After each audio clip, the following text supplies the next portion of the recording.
Steve Heminger. Here we are. He is our region's top transportation official. Steve, I have known you since 1995.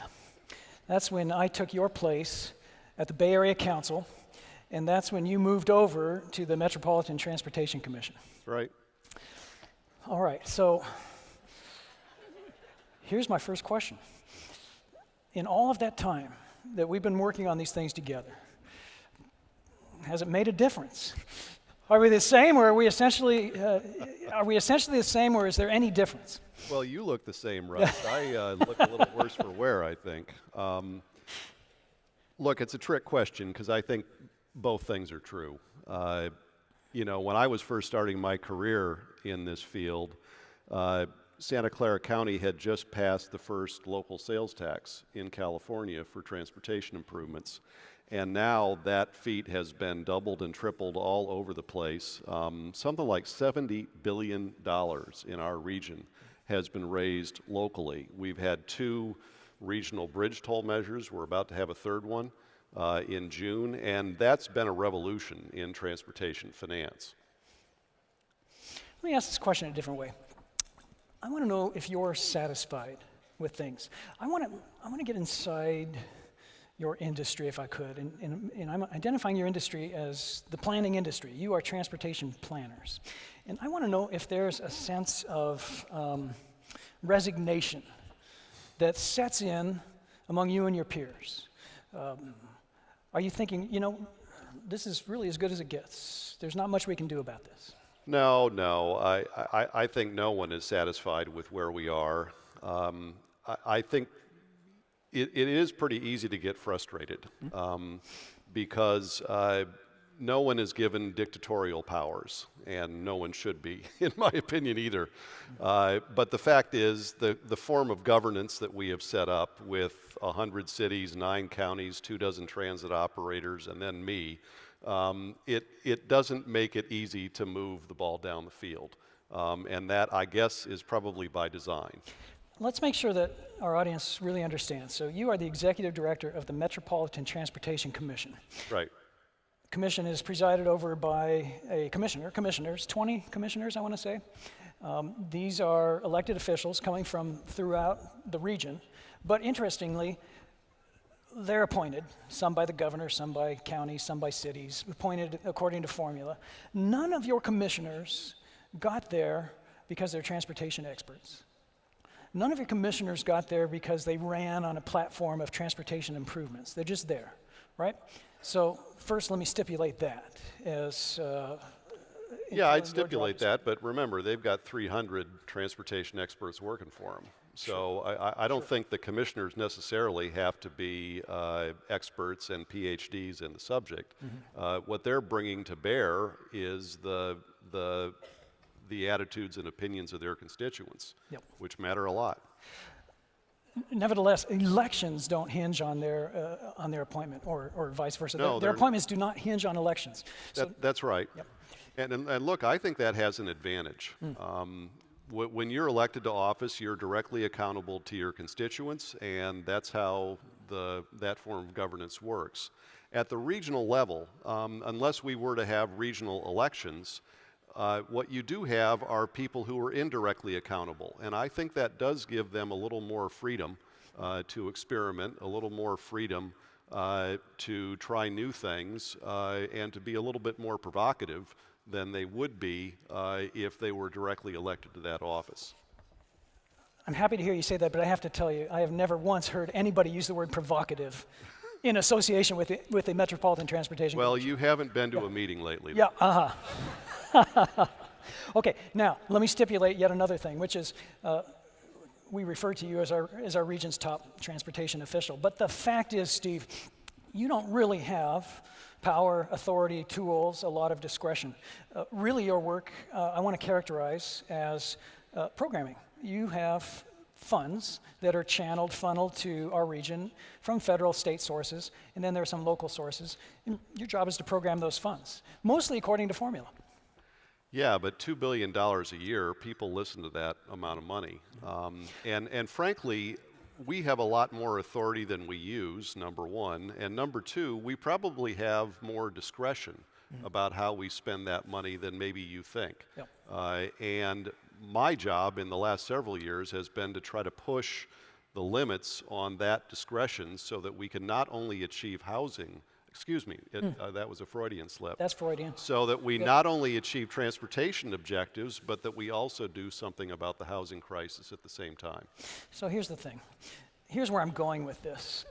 I want to know if you, your colleagues, really do see yourselves as transportation leaders who are working to shine a spotlight on our transportation problems, identifying their solutions, researching those solutions, selling those solutions to the public, and then leading campaigns to implement them.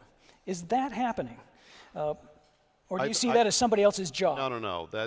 Well, it's a shared responsibility is what I would say. I mean, I started this, Russ, with the sales tax programs. And look, they've been a lifesaver for our system because the state and federal government really haven't kept pace.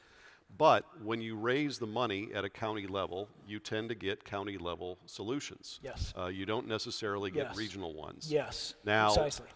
What we have done with Regional Measure 1 and 2, the two bridge toll measures that were approved by the voters, is we were raising regional money, and I think more often than not, you will see regional solutions come out of a regional measure.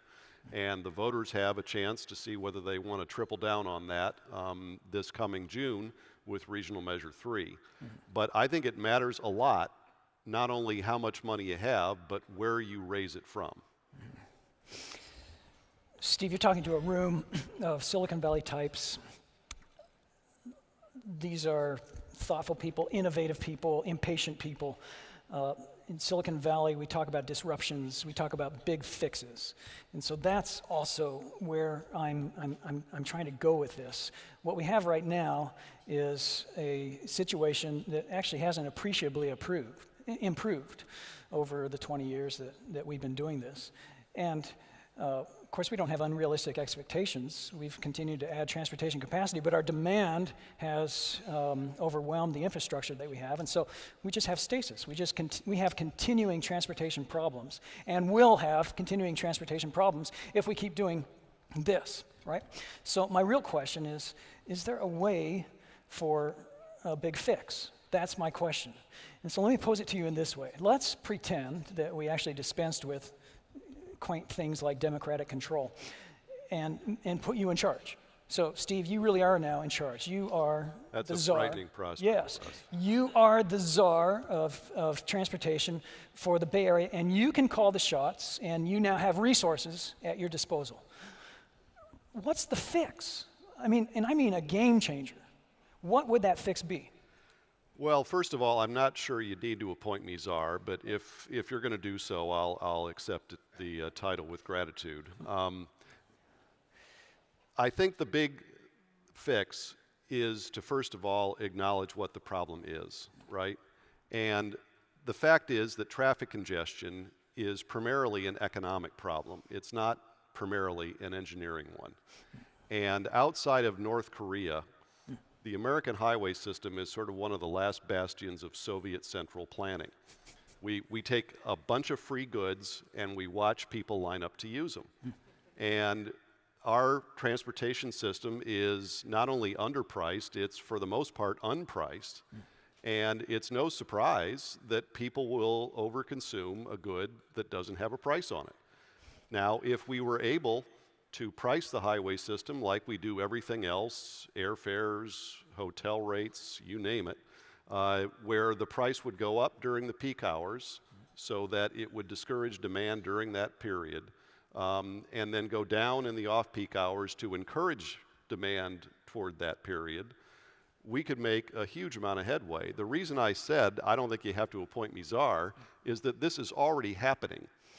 It's sort of creeping up on us, but what we have now are things called express lanes. I'm sure many of you have used them here in Silicon Valley, and that's a way of getting price on the system. I hear you describing what I would call a utility model. In other words, Sure. You pay for your mileage. Right. You pay as you go, and this is possible. This is entirely possible. You just put gizmos in people's cars, you put transponders in the roadways, and then you get your transportation bill in the mail the same way you get your utility bill. That's right. Now, these express lanes are often criticized by folks who call them Lexus lanes. Yes. First of all, they aren't. We've got empirical results from several of these lanes all around the country, and it's just as likely to be somebody in a pickup truck as somebody in a Lexus. Even if you don't believe that, use the utility analogy. What happens with lower income people and utility rates? They get a lifeline bill, which is lower than what other people pay. Right. You could do the same thing on the highway system if you wanted to. Okay, so you would advocate this utility approach Sure. as a way to fund I transportation. mean, not only advocate it, we're doing it. Well, I want to say you're doing it here and there in Right. an incremental, piecemeal fashion, and that's what I keep getting at. We're not doing the big fix. We're not going in there and saying, hey, we need a completely new approach to transportation because what we're doing is not working. That's not happening. Well, but again, we've built a system that is designed to prevent a quick fix from occurring. As long as the smallest possible improvement to our transportation system requires 3 years of environmental review, you're not going to get quick fixes. Right. As long as the courts are open to anybody with a couple of bucks and a filing fee, you're not going to get quick fixes. So I think to a great extent, our frustration with how long it takes to do things, we ought to point the finger right back at ourselves. We have met the enemy, and he is us. Mm-hmm. And you can't have endless process and quick results. You got to have one or the other. Let's talk about transit.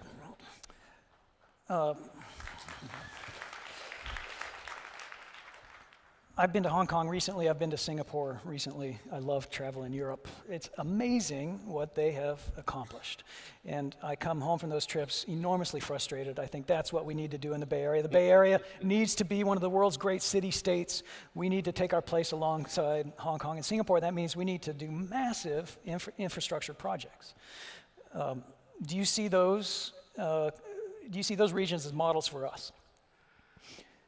Well, I'm not sure about Singapore. I think that's the place where if you spit your gum out on the street, you get They caned. consider I'm not democracy sure an encumbrance. That's It's true. exactly what I mean, look, Singapore is at the other end of the extreme, right? Yes. I mean, that's where efficiency has been allowed to probably trump civil rights a little bit too much. I don't think it's any coincidence, though, that they have pulled off one of the most aggressive systems of infrastructure, and they have a pricing system. Yes, they do. Like I've described. Right. And so to that extent, they're ahead of us. On balance, I'd probably rather live here than there. You go to Hong Kong, not only are they doing high-speed rail and maglev and fabulous subway infrastructure, but they're also using the water. High-speed craft, jet foils, and it's integrated part of their transportation system. Now, we have a big pond out here, and no boats on it. They're not coming down to Redwood City. They could come down to Moffett Field if we wanted. It could be a part of Silicon Valley's solution. So what's going on there? I think it would be a bigger part of Silicon Valley's solution if we could pick the valley up and put it in the North Bay. Mm-hmm. The problem with where the valley is and water transit or ferry service is the bay is so shallow down here that it would require an enormous amount of dredging. All the folks who love the critters and the eel grasses and all the rest of it would have a heart attack. And again, I'm back to the answer, and it's maybe not a satisfying answer, but the answer that we have decided in the Bay Area that we don't want a lot of things to happen in certain places, and that has trumped the value of trying to get some transportation improvement in the Bay. I would also say that I do think there's a fair amount of sort of nostalgia with water transit and ferries. Look, we had ferries plying the Bay before the bridges were built, but the fact is we built the bridges, they're there. And we built BART, it's there. But they turn into parking lots every day. Yeah, but you're right about the water. The water is like, it's everywhere. But a lot of the travel that occurs in our region is north-south, and that isn't aided by ferry service at all. And when ferry service works, you have to be able to get off the boat and walk to your job. You can do that in Hong Kong. You can do that in San Francisco. There, you know, if you really want to get to it, Russ, your point about Singapore and Hong Kong, they are incredibly dense Yes. in their land development pattern. Generally speaking, in our region, we are not. And again, it's one of those things that you can't have both. You can't have low density and efficient public transit. So again, I'm hearing you say this is it. This is what you can do. This is as good as it gets. No, not at all. Yeah. I think there is a lot we can do, and I think maybe incrementalism has a bad rap. In our system of governance, in our system of the ability for the public to be involved in most major decisions, I think it's going to go slower than you like. 2 more questions. First, is technology a solution in the offing? And here I want to talk about drones and the autonomous vehicles, self-driving cars, their potential for adding capacity through reduced headways, but also capacity inside the vehicles themselves as we talk about algorithms that help us carpool. I even want to talk about the crazy stuff like flying cars. There are serious people, Google among them, that are actually investing in the flying automobile. So is technology going to be a solution here? The honest answer is I'm not sure. We are living through an incredibly transformative period when it comes to transportation. And you know, for decades, transportation was one of the most hidebound enterprises you could find. And we were due for some disruption, and we are getting it right now. Which way that breaks, though, I think is still very much an open question.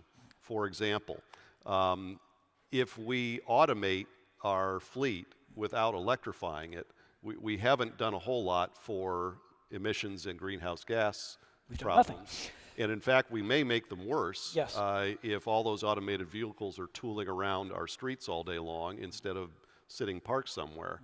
So I think if we are going to make some progress, if we're going to take advantage of this transformation, we need to make sure, first of all, we don't make the problem worse, and second of all, that we try to pursue more than one objective at a time. Automation has the chance to save tens of thousands of lives every year in America. It's a tremendous possibility, but we've got to make sure that we bring the environment along in that bargain so that we don't make our mobility and our greenhouse gas emission challenges worse. Why is it taking so long to get the regulatory approval for automated vehicles? Well, the short answer is federalism. We have 50 states in this great country, and they have a lot to say with what kind of cars drive on their roads. If you talk to the automakers, they would much prefer to have a single decision made in Washington and allow that to carry the day throughout the country. And frankly, if we were Europe, that could probably happen, because in those countries, as an example, the central government has a much stronger say on how transportation and infrastructure is done in the country. In the United States, we've devolved a lot of that to local government and to state government. As an example, the interstate highway system, we often think of that as this big national enterprise that succeeded in building this system. Well, in fact, all those interstate highways are owned by state governments. They're not even owned by the federal government. The federal government paid for the program, but the federal government, it didn't really carry it out. The states did. And the same is going to be true. And again, it's not the most efficient answer, but the same will be true, I think, with automation. Let's bring up the private sector. All due respect, but a lot of people think government only delivers clunky, cumbersome solutions, whereas the private sector could get in there and just build something elegant and beautiful and efficient, and they could do it.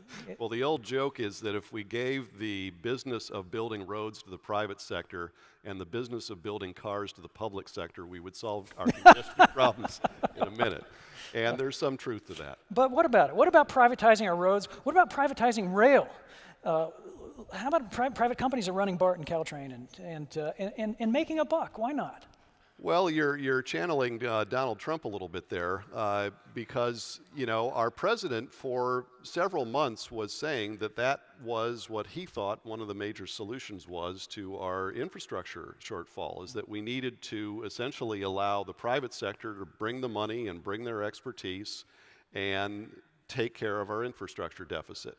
I think he realized, and I think it's not too difficult a thing to figure out once you think about it, that the private sector wants to get involved where it can make some money. That's what the private sector does. Mm-hmm. And they're not going to give you money to build projects. They are going to loan you money, and you've got to pay them back. And where you're going to be able to pay them back are in very congested metropolitan areas like ours, because we've got the congestion and we've got the folks who are probably willing to pay a toll or a fee and generate the income stream for the private sector to make their money. Mm-hmm. But in the middle of Kansas or in the middle of Nebraska or in all those red states all over the country, the opportunity for private investment is much, much smaller. So I think the president figured out that he basically had a democratic strategy in mind, and I think quickly turned the corner. Now look, whether the strategy benefits blue or red states, that's not the point I'm trying to make. The point I'm trying to make is that private sector investment will tackle a relatively small portion of our problem. A big chunk of our shortfall is just taking care of the system that our parents and grandparents built.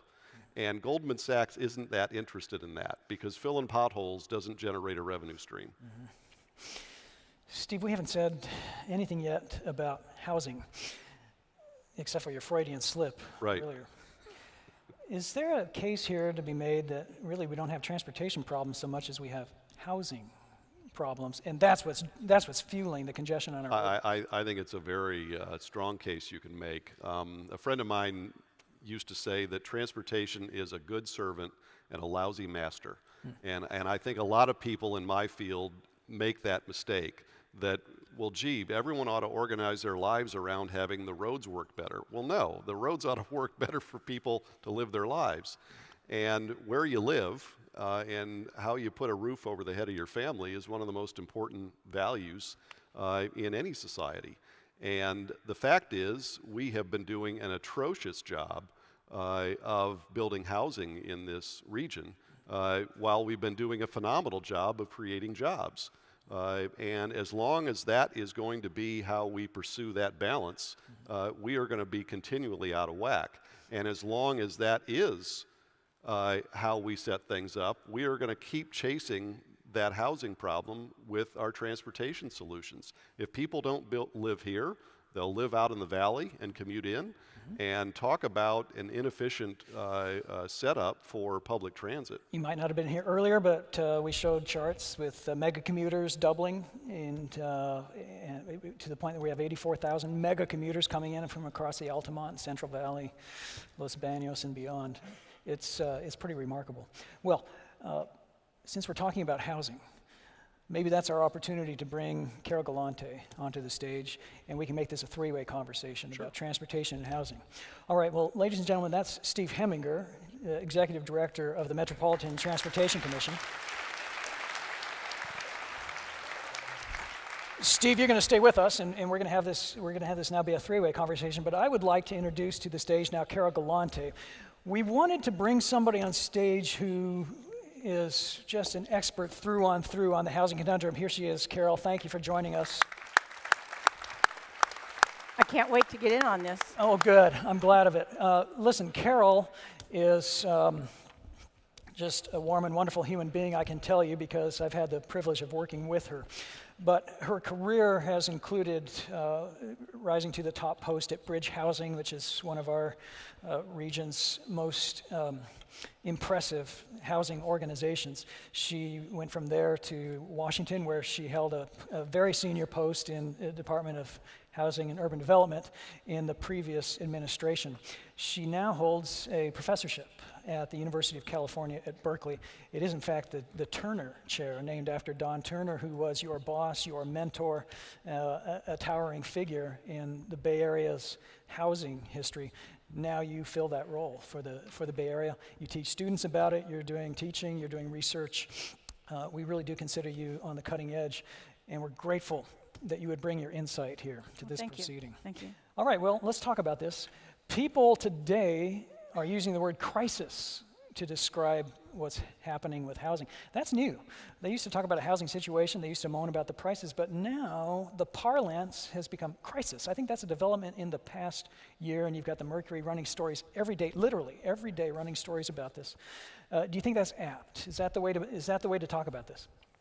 Well, I do think we've gotten to a point where we have a disaster on our hands, but to be clear, it's a disaster that has its seeds of destruction going back 40 years is the way I would think about it. I mean, at the crux of the issue with the crisis, and Steve's already mentioned it, we are not building enough homes in the right places, at a pace to keep up with our population and job growth. But that didn't happen overnight. I mean, it got accelerated by the job growth in the past couple of years, the hockey stick effect of the job growth post-recession, really created, I would say, kind of the oil on the fire or the gasoline on the fire. But the fire was already burning, and it's been burning since the 1970s. I moved here in 1976,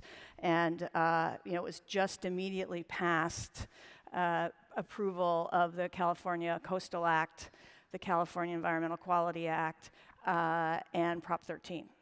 And that trifecta of regulatory regime really created the situation, in my mind, and well-intended, by the way. I just want to be really clear. I'm a big fan of the California Coastal Act. I'm really glad we don't have a single-family subdivision on Point Reyes National Seashore, which is what it was slated to be, and one of the reasons why people rose up and said, we need to protect our coastline. So there are some well-intended rationale for CEQA, for Coastal Act, for Prop 13, but the way they then have gotten implemented over the past 40 years to basically stop, and Steve talked about this, stop new development in any kind of timely way and in the places that we need it, I think really is the seeds of the crisis that we're now seeing today. And this recent job growth just kind of piled on. Sure. I mean, just one example of that, Russ, in terms of the abuse of CEQA, in my opinion, the vast majority of the CEQA lawsuits filed in our region on housing projects are on transit-oriented developments, many of them with affordable housing components for our low-income residents. That is just nuts. It is, yep. Most people would agree. We need to reform CEQA, and yet we haven't been able to do it. Not even Jerry Brown has been able to do that. But let's set that aside for a moment. Carol, there are people, market economists, who would look at this and say there's nothing wrong here. These are just markets working, and you have laws of supply and demand, and this is what you're going to get. And furthermore, there's nothing to be done about it. Would you agree? I wouldn't agree. I mean, I would say, look, I mean, the market is working if you think working means, big headline story today that we have lots of out-migration from the Bay Area to the inland counties where those people are going to, they're citing our statistics. Right. So there's that situation, and we have, the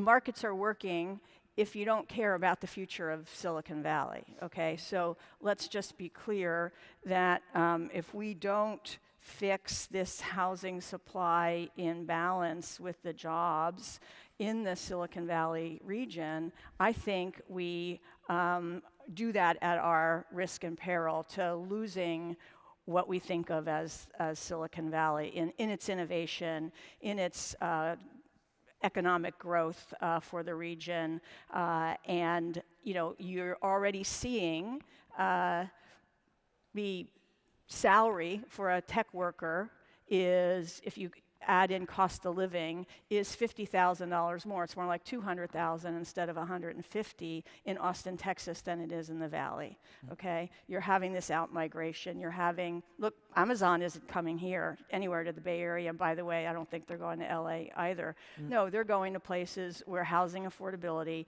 and quality of life for their employees, both the middle class and above. Good for them. And so in that sense, yeah, the markets are working. People are going to leave, and I really do think that we are at risk. We are at an inflection point where if we don't pay attention and solve this problem, it's a little bit like the Detroit automakers not recognizing in the 1970s that Toyota and the Japanese car companies had something pretty good here, and they ignored it, and they ignored it at their peril. And I think we ignore this problem at our peril. All right, so you don't want to leave it to markets. You want to do something. Let me then probe. Let's treat this like mystery fiction. Let's figure out who the bad guy is here. Who's the culprit? Let's start with the developers. Are they to blame? Are they just too greedy to build the housing that we really need, and all they're doing is building luxury housing? No. So explain this. So I should have brought my slides. I should have brought my lecture to my We've got screens. to my housing class. No, because people need to understand this. You talk about markets. The reason developers need to charge $5 a square foot or $5,000 a month or whatever the cost rent is because that's what it takes to build a new property.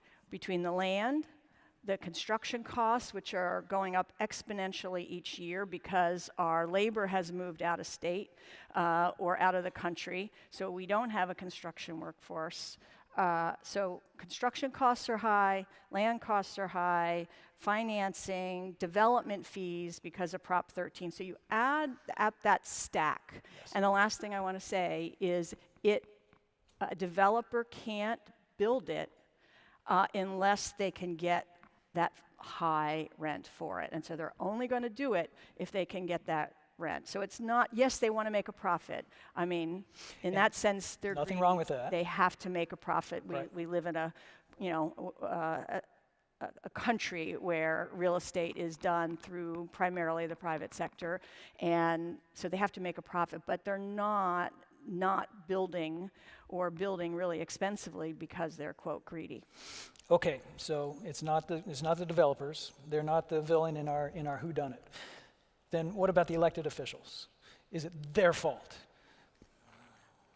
So I would say elected officials are in a really tough spot given our system, and they are part of the problem of not approving developments quickly enough and at the right kinds of density, and yet they have to get elected year after year. So they can be part of the problem, but they also can be part of the solution if they, can take some brave steps.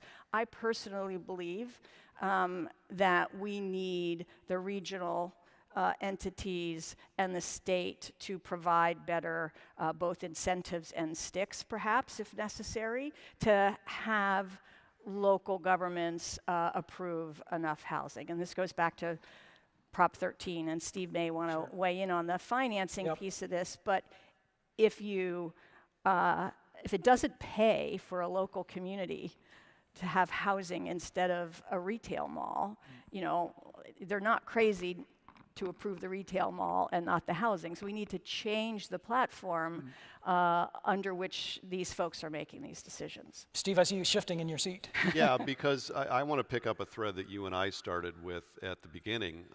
The self-help movement in transportation, as I said, has been this enormous shot in the arm for transportation investment. And to the extent we regionalize that funding stream, I think we regionalize our response to transportation problems. We have nothing like that when it comes to housing. It's 100 individual cities, each of them on their own, making their own decisions about how we move forward as a region. And fiercely guarding their local control. And remember, a couple years ago, Governor Brown and the legislature took away from local government one of the most powerful weapons they had, which was redevelopment law. Yes. That allowed them to generate $1 billion in our region for affordable housing. So the fact is, I think one way that I draw an analogy between transportation and housing is we need to regionalize our response to housing. We need a big source of regional funds that we can use to invest in housing and to close the gap between what the developers got to make and the affordable housing that we need for our region too. Are you on board with that, Carol? I am. I am. There's support in the audience. How do we accomplish that? Tell us. Well, we got to go pass a bill in Sacramento. You know, you were probing Carol earlier for the villains in the drama. Yes. And I think there are plenty of villains to go Yes. around here. Yes. In my opinion, the big problem we have is everyone's sort of got a non-negotiable demand. You know, local government, for them, it's local control. For labor, it's prevailing wage. You know, for the environmentalists, it's CEQA. You know, my impression of the business community is they're looking for somebody to negotiate with. Yes. So we have set up this process, Carol is our lead consultant on it, called CASA, that is attempting to fashion a regional grand bargain, if you will, where everybody who's got a non-negotiable demand maybe relaxes a little bit and tries to see whether if they can give a little, they can get a little from this guy and get a little more from that one and put together a deal that everybody doesn't get everything, but everybody gets something, and the region moves ahead. So, I mean, if I could just, pile on to that, I Yes. think that, it's everybody cares about their own thing, and housing affordability is at the bottom of all those priorities. And we have to, change the way we think about this, that, again, if we don't have better housing affordability in the region across the income spectrum, I mean, we're always going to need, I want to be clear about this for all the folks who are dedicating their lives to dealing with homelessness and dedicated affordable housing developments. For the lowest income, we're always going to need some financial support to close the gap. I would love to see a system where our tax revenue and our regulatory environment enables the private sector to generally build for the vast majority of people, and we're not there yet. So in the meantime, some help for infrastructure for the residential development, for example, I think would be really helpful from some kind of regional fund. You want to be there, you're hopeful that this could happen, but do you really think it can happen, and what would be the concrete step? That's my question. Well, one point I would make, Russ, on this redevelopment question, Yes. look, if Jerry Brown had never been the mayor of Oakland, I think we would still have redevelopment law in California, but he sort of saw the belly of the beast and decided that we needed to make a reform. We are going to have a new governor next year, and I think one of the things we are shooting at with this CASA blue ribbon process is let's get in on the ground floor with the new governor.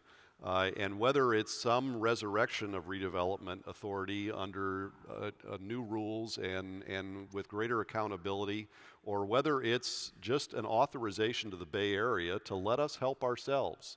That's how we did it when we started in Santa Clara with Yes. the transportation measures.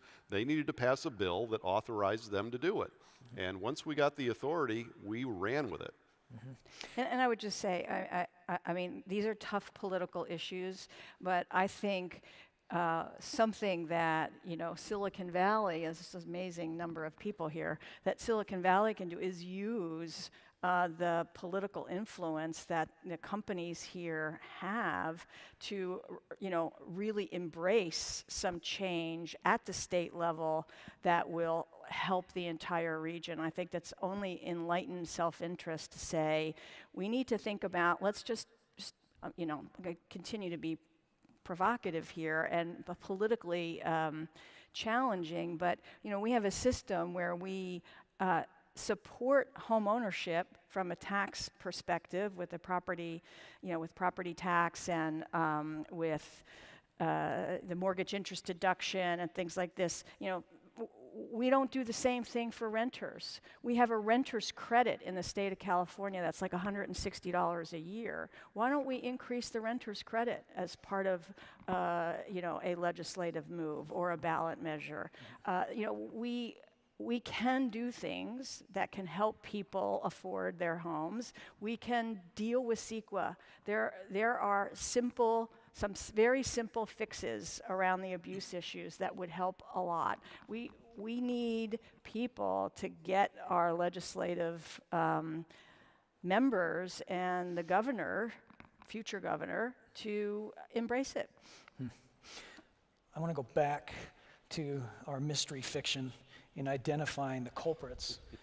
I think one we haven't yet identified would be ourselves, regular folks. And I have this theory. My theory is that when you buy your house, most people feel like they are legally entitled to have the view out their front window never change. That it has to be identical to it as on the day that they bought their home. In other words, they don't want to see any growth, any development. And the fact is, most Silicon Valley cities are bedroom communities, leafy suburbs, and the people that live in these neighborhoods do not want to see them change. They therefore elect representatives who reflect that viewpoint when it comes time to permit new housing. So the shorthand for this is the NIMBY forces not in my backyard, and they're the ones that are showing up at the city council hearings, and the politicians are playing to the room. Should we be talking about that dynamic and how to circumvent it?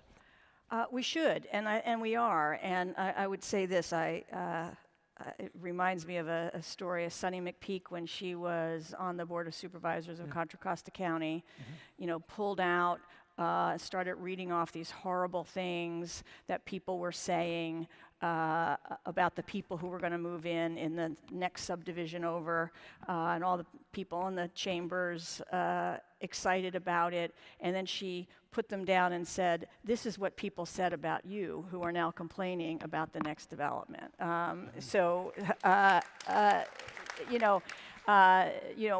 have to make room. We have to say yes in my backyard. And I do think we are seeing a movement, particularly in the younger generation, who are the folks that are being, squeezed out of both rental housing. And have different preferences in terms of how they live. Generally. Yes. Although, I will tell you, I take a poll of my students every year, 100% want to own a home someday. Ask them on the poll how many think they'll be able to do that in the Bay Area, and it's like 20%. At the same time, though, I do think we need to level with people. When you build new housing in a place where there is existing housing, are you going to have more kids going to the neighborhood school? Yes, you are. Are you going to have more cars in the neighborhood than you used to? Yes, you are. Now, there are ways you can design that housing. There are ways you could locate it that you can minimize those effects. But the fact is, change is not pain-free. And I think we have to have an adult conversation with ourselves about the fact that we, again, cannot have this rip-roaring economy forever without building the housing to support it, because eventually that machine breaks, and eventually businesses decide to locate somewhere else, and eventually that rip-roaring economy slows down. I mean, our region, since the gold rush, has this history of booms and busts. Yes. And the fact is, if you're going to get the housing built, you build it in the boom.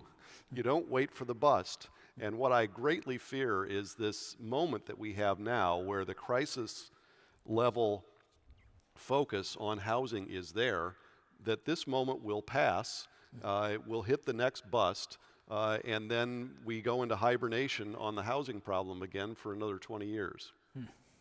If that happens, one thing we ought to do, Tell us. Steve, is you ought to put some money up to a land bank for the future. I mean, I just visited a site that is owned by a public agency that they went out and bought in 2008 to do housing on in the future. And it's like, that was the smartest darn thing they ever did. Well, and we've actually done an inventory. The BART system, the Caltrain system, VTA here in the Valley, these public agencies own a lot of land. And some of it they were buying for future rail service that never got built. Some was just part of their expansion and maturation as a system. And boy, I mean, if you want to talk about willing landowners, those are the folks that we ought to be talking into building housing on their property too. What's stopping us? Well, generally speaking, you know, BART's primary responsibility is to run a railroad, not to develop land. But they are hiring staff. They are trying to get into that game. One of the things that's constrained them is all of their parking lots. They used to have a board policy that said when you got rid of any part of that parking lot, you had to replace it one for one when you built the new development. And that basically tore through the pro forma of most of the developers who showed up. But I would say Yes. it has been happening. I mean, there are now lots of great examples of transit-oriented development, either adjacent to or on BART and VTA, you know, property. And, you know, that's an incremental step that we can continue to do a lot more of. But to be clear, those agencies all still need to go through the same planning process and environmental review process that a private person needs to go through. Yes. Steve, your agency, for the first time, I think ever, is starting to connect transportation planning to land use planning. Tell us more about that, and is there hope for the future? Well, I think even more importantly, and the idea you're talking about has to do with a state law that passed requiring us to put the housing and transportation plans together. Exactly. And that's a good step. I think even more importantly is we are starting to put transportation money and housing results together too. Right. And look, there are a lot of cities, there are a lot of elected officials in our region who want to build more housing, who want to build it near transit, but who need help. They need help with the infrastructure around those systems, and they need help with their citizens to tell them, look, we can get something for doing this. It's not all negative. We are trying to reward those cities. As an example, we just started a program, and it will run through 2020, that whoever builds the most housing in the Bay Area over that period for affordable purposes, the top 15 cities will split $80 million. It's sort of a race to the top, like they had at the Education Department in the Obama administration. And the idea is to reward the cities that are taking the steps, in many cases at the risk of the careers of their city council members, to build more housing in our region. And I think we ought to be helping the folks who are doing that as much as we can. And if I could just add one point to that, there's Please. also, again, there's planning initiatives from the state legislatively that, you know, that require that integrated planning. But at some point, the state needs to hold people accountable, you know, both the transportation agencies and localities to actually produce it, because we're planning for incredible numbers of units in, you know, the priority development areas in the Bay Area, but we're not actually producing it. So we've got to do both. Yes. Our plan says we ought to be building 40,000 units a year. Yes. We're doing about half that right now, Right. round numbers. We need a quantum leap. We're about out of time. Maybe I'll close with this. Silicon Valley has muscle to flex. This is the region that is driving California's economy. Absolutely. We don't flex our muscle very often.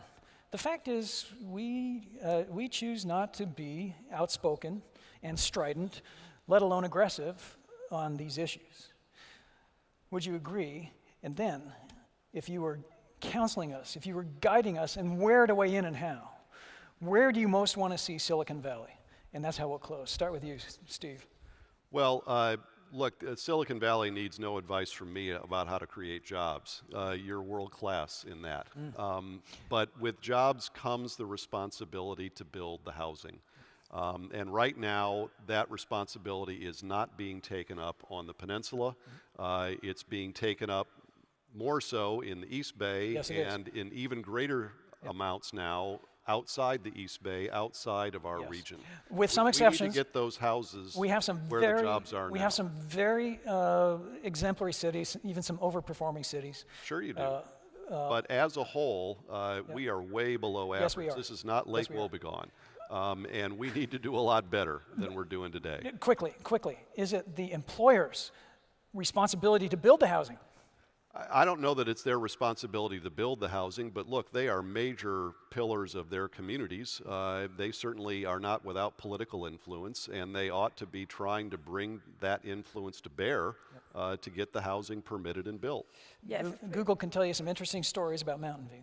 I'll tell you that. if I could just say, so Yes. I think that the Silicon Valley companies can certainly be flexing their muscles in Sacramento Yes. more than they have been. They've got tons of government relations people, and I think and they've done that to some degree. So the other thing I want to say is I have seen the beginning of a sea change just in the past year to 18 months in terms of engagement, in terms of willingness, to both, plan 10,000 units next to your campus, integrate, in the case of Facebook, housing and campus and an open campus.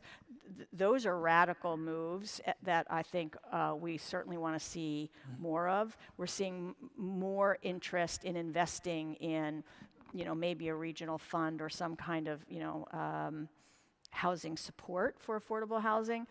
What we haven't seen a lot of is the political muscle at the state level, and I'd like to see more of that. All right, there's work to be done. Ladies and gentlemen, she's Carol Galante from UC Berkeley. Thank you.